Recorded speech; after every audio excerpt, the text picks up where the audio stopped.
9 meses después de la fiesta de fin de año del Grupo de Reacción Policial, GRP, fueron desenterrados de un terreno baldío, entre la maleza, fragmentos de huesos y ropa que se creía pertenecían a Carla Ayala, la agente de policía que había llamado a su familia para avisar que ya iba de camino a casa. Pero lo que más heló la sangre no fue solo el hallazgo del cadáver, sino la sospecha de que quienes aparecieron en ese último recorrido eran precisamente las personas que conocían la verdad y contribuyeron a enterrarla. Al final, en el breve trayecto que debía llevar a Carla a casa aquella noche, ¿qué ocurrió tan horroroso como para que todo un sistema tuviera que guardar silencio?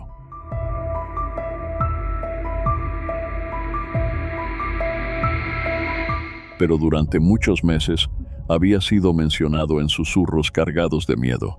Los investigadores llegaron allí después de recibir información confidencial de una persona que afirmaba que los restos de Carla Mayarí Ayala Palacios, la agente policial desaparecida desde finales de 2017, estaban enterrados justamente en ese sitio. Lo que helaba la sangre de todos era que esa declaración no estaba sola.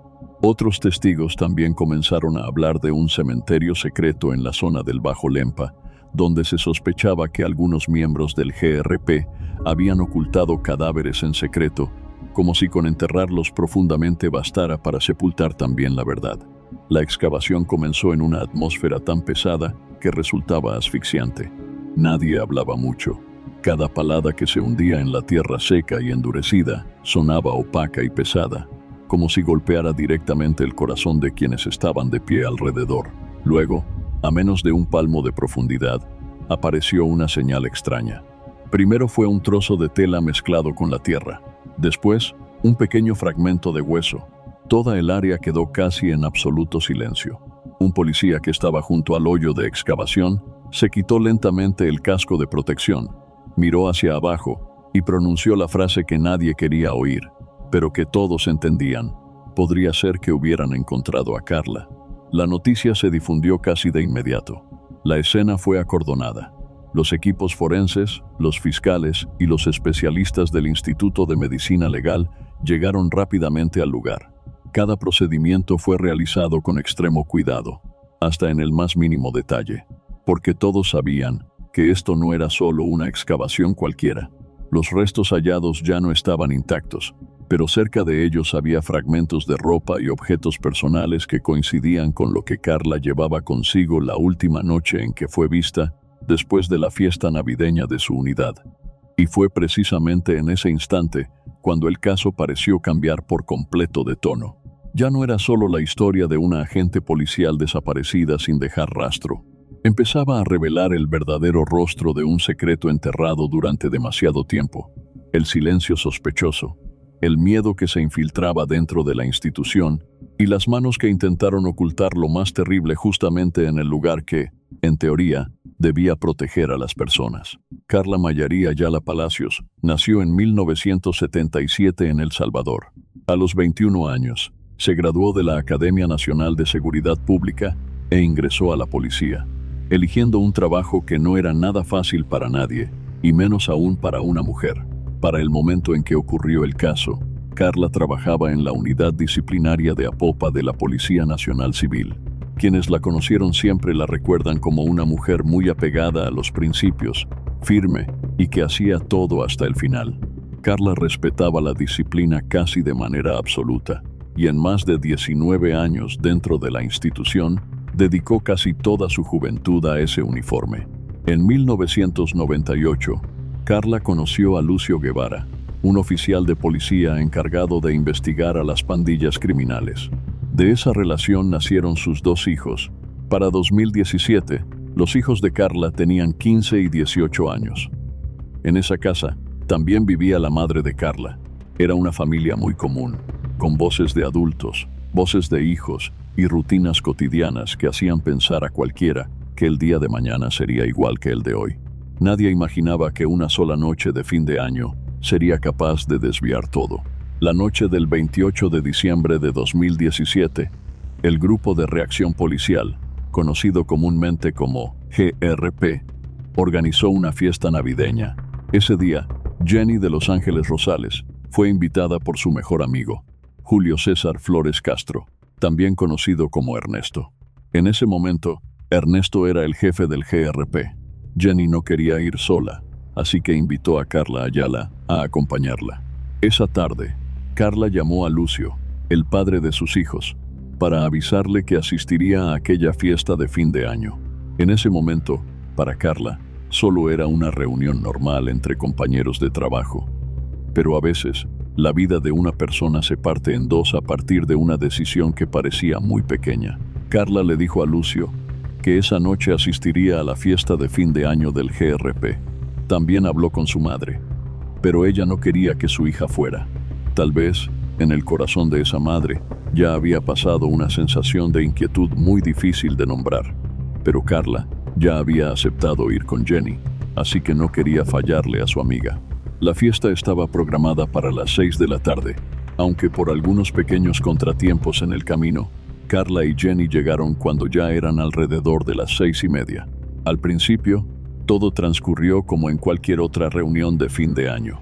Compañeros reunidos, conversaciones, brindis, risas, y nadie imaginaba que aquella noche sería recordada para siempre de la forma más dolorosa. Durante la fiesta, también ya se había organizado un plan. Según ese acuerdo, quienes no tuvieran medio de transporte serían llevados a casa por oficiales del GRP al terminar la reunión. A simple vista, parecía una medida totalmente normal, incluso algo que transmitía tranquilidad. Pero más tarde, ese detalle que parecía inofensivo terminó convirtiéndose en una de las piezas que hizo que todo el caso fuera reexaminado desde el principio. Porque en la declaración de Julio César Flores Castro, jefe del GRP, él afirmó que conocía a Carla por medio de una compañera en común, y dijo que ese mismo día, Carla le había escrito por WhatsApp y que a partir de esa conversación, él aprovechó para invitarla a la fiesta. También aseguró que había invitado a Jenny, pero solo porque la había visto entrar y salir de la sede policial. Sin embargo, la versión de Jenny era distinta. Según Jenny, todo comenzó con una llamada de Julio César, y fue él quien invitó a ambas a aquella fiesta esa noche. Cerca de las 11 de la noche, a Carla y a Jenny les informaron que dos oficiales las llevarían a casa. Eran Wilfredo Deras, a quien sus compañeros llamaban Gladiador, y Ovidio Pacheco, apodado Puffer. Como esa noche ninguna de las dos tenía vehículo, aceptaron la propuesta sin imaginar que acababan de acercarse al umbral de una tragedia. Exactamente a las 11, Carla tomó su teléfono y llamó a Lucio. Su voz seguía tranquila, pareja, como siempre.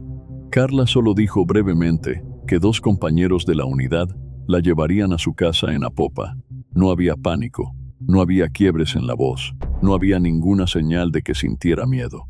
Y fue precisamente esa normalidad la que volvió tan dolorosa la última parte de aquella llamada, porque en ese momento Lucio no podía imaginar que esas serían las últimas palabras que escucharía de la mujer con la que había compartido casi toda su juventud. Más tarde, Lucio recordaría que en aquella última llamada, la voz de Carla seguía siendo completamente normal. No temblaba, no sonaba apresurada, no dejaba ver ni una sola señal de inquietud. Tal vez era precisamente esa normalidad la que volvía todo más doloroso, porque nadie imaginaba que apenas unos minutos después, todo tomaría un rumbo imposible de reparar. Al salir de la fiesta de fin de año del GRP, Carla iba junto a Jenny de Los Ángeles Rosales, compañera de trabajo, y también su mejor amiga. Afuera de la base, el ambiente ya era muy distinto al de antes. La noche había caído por completo, silenciosa y fría. Y poco a poco, los grupos de policías empezaban a dispersarse para regresar a sus casas. En ese momento, Daniel Orantes, amigo cercano de Jenny y también miembro de la PNC, se ofreció a llevarla en motocicleta porque ambos iban en la misma dirección. De esa manera, Carla también podría volver más rápido a casa, ya que su ruta hacia Apopa era opuesta a la de Jenny. A las dos les pareció una solución completamente lógica. Pero justo en ese instante, Juan Josué Castillo Arévalo, a quien dentro de la unidad llamaban Samurái, apareció de repente. Esa noche no llevaba uniforme policial. Según contó Jenny, Samurái hablaba con un tono alterado, Despedía un fuerte olor a alcohol y su forma de pronunciar las palabras sonaba extraña, casi como un acento mexicano. Wilfredo Deras, apodado Gladiador, apenas lo presentó por encima. La conversación fue tan breve que, vista desde fuera, nadie habría pensado que hubiera algo digno de recordar. Luego, Jenny se dirigió hacia la motocicleta, mientras Carla subió a la patrulla. Pero justo antes de irse, Jenny se acercó una vez más a la ventanilla para mirar a su amiga, y fue en ese instante cuando sintió un escalofrío. En el asiento trasero, junto a Carla, Samurai ya estaba sentado, sin que ella supiera en qué momento había subido. No había ninguna razón para que estuviera allí. Él no formaba parte del grupo asignado para llevar a Carla a su casa. Lo más extraño era que nadie se lo impidió. Jenny notó de inmediato esa anomalía, y Carla también volteó a mirarla. Fue solo una mirada fugaz, pero con el tiempo se convirtió en un momento imposible de olvidar. La patrulla salió de la base después de las 11 de la noche y se internó en caminos completamente oscuros. Durante el trayecto, Jenny le escribió a Carla. Carla respondió que todo estaba bien y le pidió a su amiga que no se preocupara. Hacia las 11:48, Carla volvió a escribirle a Lucio para decirle que ya iba directamente a casa y que unos compañeros la estaban llevando. Se suponía que era solo un trayecto corto, un regreso demasiado común de una mujer después de una fiesta de fin de año. Pero en apenas unos minutos, esa normalidad se transformó en una pesadilla. Cuando llegó a su casa, Jenny le escribió una vez más a Carla. Esta vez ya no hubo ninguna respuesta. Esa noche, Jenny pensó que tal vez el teléfono de Carla simplemente se había quedado sin batería, y por eso no respondió más. Y Lucio, al ver que ya era demasiado tarde y que la mujer de su vida seguía sin llegar, también intentó enviarle otro mensaje. Pero la pantalla siguió en silencio. Ninguno de los dos sabía que, en ese trayecto tan corto y aparentemente tan normal, todo ya se había salido de cualquier posibilidad de arreglo. Según lo que más tarde se logró esclarecer, dentro de la patrulla, Carla y Samurai, al principio, todavía iban conversando, pero cuando el vehículo se detuvo en un cruce por la luz roja del semáforo, el ambiente cambió de forma repentina. Nadie sabe con exactitud qué fue lo que encendió aquella discusión. Solo se sabe que, en medio de la noche espesa, los otros dos policías escucharon a Samurai soltar una frase cargada de agresividad y, justo después, un estallido seco y helado rasgó el silencio. Gladiador se sobresaltó y pisó el freno. La patrulla se detuvo bruscamente, y Samurai enseguida apuntó con el arma y le gritó que siguiera conduciendo, que no se detuviera. Tanto Gladiador como Buffer dijeron que se dieron cuenta de que Carla había recibido un disparo y necesitaba ser llevada de urgencia a un hospital. Buffer incluso le dijo a Samurai que tenían que trasladarla a un centro médico, pero la única respuesta fue una mezcla de pánico y violencia. Samurai no dejaba de impedirlo. Golpeaba con fuerza el asiento, su voz sonaba cada vez más fuera de control, y repetía una y otra vez que no podían arruinarle el plan. Cuanto más se escucha ese relato, más escalofríos provoca, porque lo más aterrador no estaba solo en el disparo que acababa de ocurrir, sino en que después de eso, la vida de Carla tampoco fue puesta en primer lugar. Y entonces, en medio de aquel caos, surgió una propuesta: regresar a la base y decir que todo había sido solo un accidente. Al final, los tres aceptaron hacerlo así. Cuando la patrulla volvió a la delegación, ya eran las 12:15 de la madrugada del 29 de diciembre. Gladiador estacionó el vehículo frente al puesto de control, apagó el motor, dejó la llave adentro y luego le exigió a Samurai que entregara su arma. Lo más inquietante es que Samurai obedeció sin oponer resistencia. Inmediatamente después, Gladiador y Buffer fueron a buscar ayuda y al mismo tiempo informaron al oficial de turno, Pablo Villalobos, sobre lo que acababa de ocurrir. Apenas la patrulla se detuvo frente al puesto de control, Gladiador apagó de inmediato el motor, dejó la llave dentro y le exigió a Samurai que entregara su arma. Lo extraño fue que él la devolvió enseguida, sin oponer resistencia, como si ya tuviera calculado el siguiente paso. Mientras tanto, Gladiador y Buffer salieron corriendo a buscar apoyo, y al mismo tiempo, informaron al oficial de turno, Pablo Villalobos, sobre lo que acababa de ocurrir. Al escuchar aquello, Villalobos fue de inmediato a buscar a Julio César, jefe del GRP, para ponerlo al tanto de todo. Cuando Julio César oyó a Gladiador decir que Carla y Samurai seguían dentro del vehículo, él y los demás salieron enseguida hacia el puesto de control. Pero al llegar, todos quedaron paralizados. La patrulla había desaparecido. El guardia de la entrada contó que, en medio del caos, Samurai se subió al asiento del conductor, encendió el motor y se llevó el vehículo por su cuenta.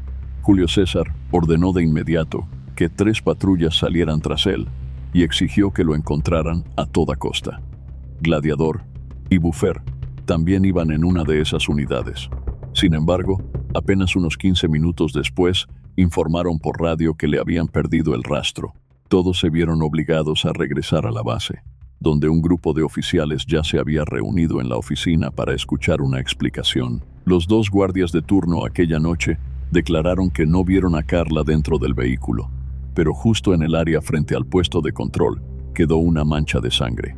Fue precisamente ese detalle el que despertó la sospecha de que el cuerpo de Carla había sido sacado de la patrulla desde ese mismo momento. Hacia las 2:30 de la madrugada, llegó una llamada inesperada. Un hombre apodado Ponzoña entró y dijo que Samurai necesitaba hablar urgentemente con Gladiador.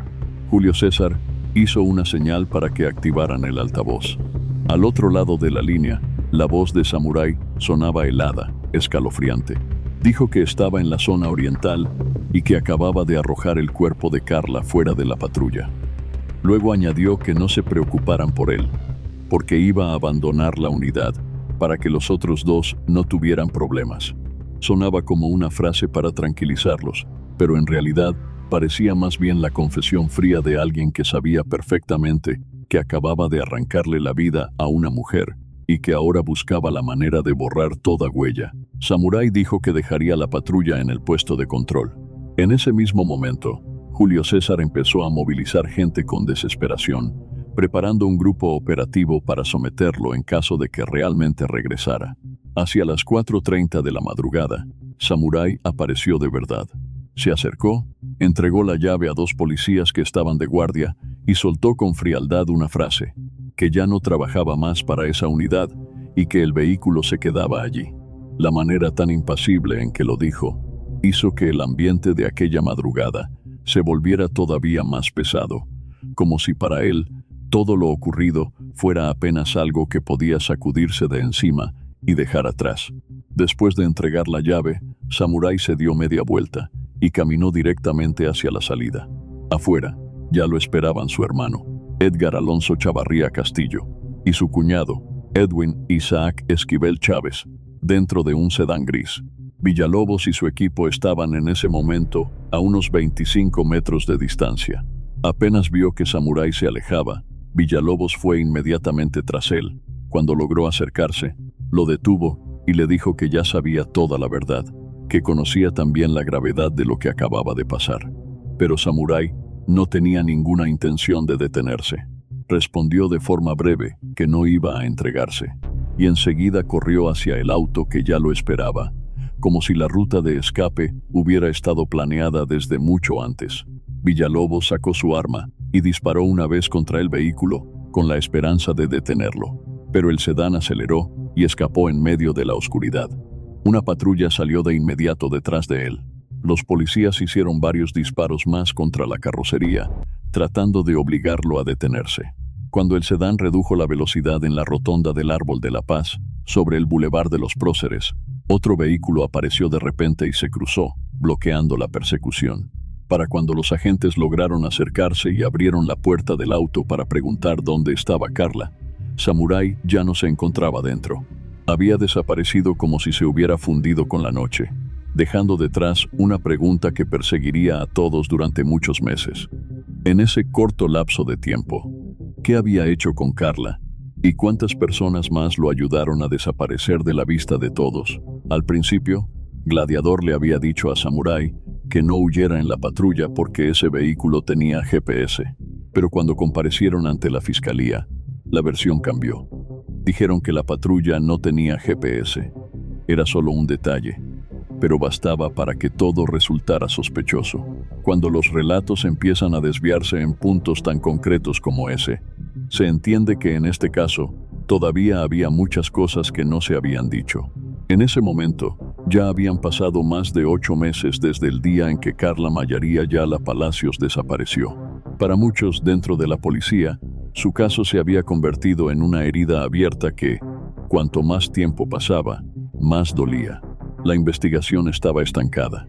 Los testigos guardaban silencio. Los involucrados se contradecían una y otra vez, y las pistas desaparecían una tras otra. Pero el 7 de septiembre de 2018, todo cambió de rumbo de forma inesperada.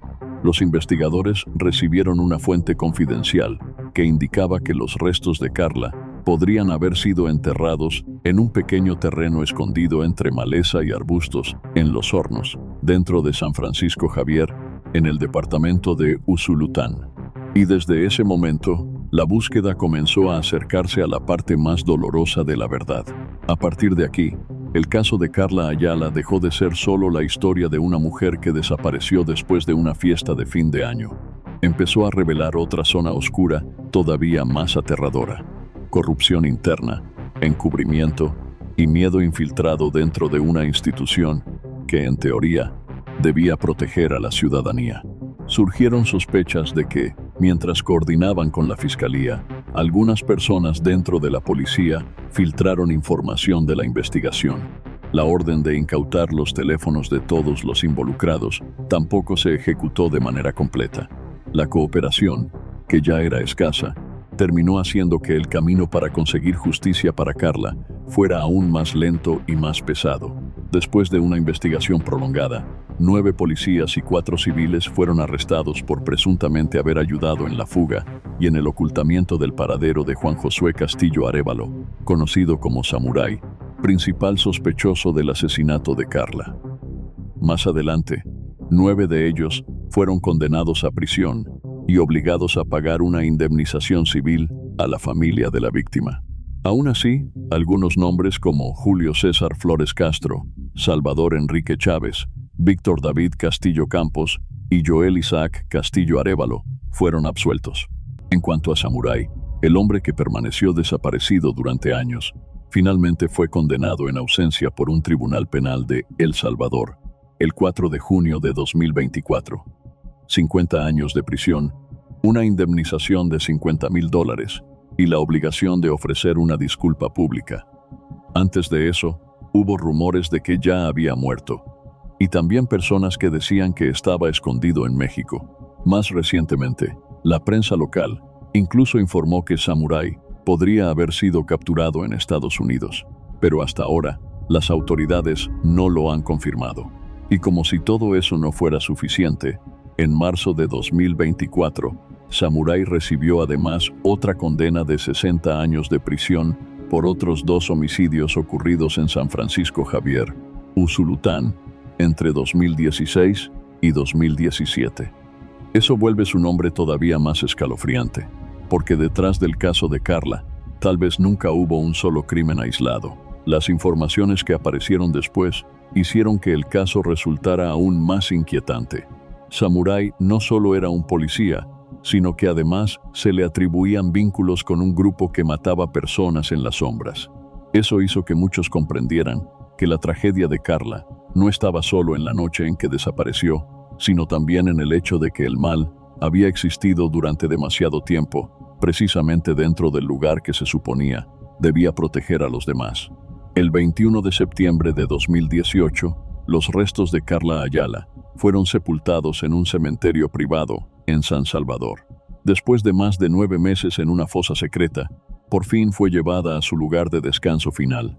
En medio de una música sombría, los oficiales uniformados formaron una guardia de honor, mientras familiares, amigos, compañeros de trabajo y altos funcionarios también estuvieron presentes para despedirla.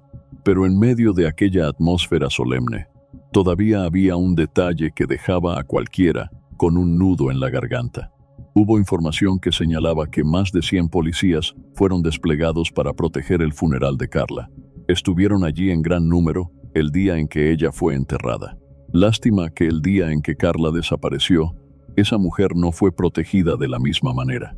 Y tal vez eso sea lo más doloroso que quedó al final de todo. ¿Qué opinas de este caso? Déjanos tu respuesta en la sección de comentarios. Siempre estamos atentos a sus opiniones. Y ahora me despido. Nos vemos de nuevo en los próximos casos.